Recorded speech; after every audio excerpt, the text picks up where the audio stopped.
اعوذ باللہ من الشیطان الرجیم بسم اللہ الرحمن الرحیم الحمد للہ والصلاة علی اہلہا اما بعد۔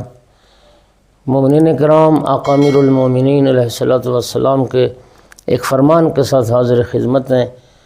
جناب امیر المومنین علیہ السلام نے بنت پیغمبر صلوات اللہ علیہ کے متعلق فرمایا، فواللہ، خدا کی قسم کھا کر، فواللہ لا اغضبتنی ولا اسۃ لی امرا۔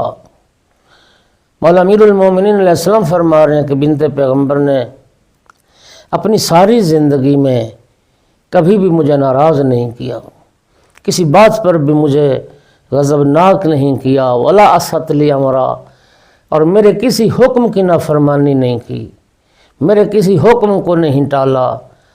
اور اگلا جملہ کیا خوبصورت ہے، وَلَقَدْ كُنْتُ أَنْظُرُ إِلَيْهَا فَتَنْكَشِفُ عَنِّ الْهُمُومُ وَالْأَحْزَانُ، اور میں جب بنت پیغمبر پر نگاہ کرتا تھا، میں سیدہ طاہرہ کے جب چہرے کو دیکھتا تھا تو میرے رنج ختم ہو جاتے تھے، میرے غم ٹل جاتے تھے۔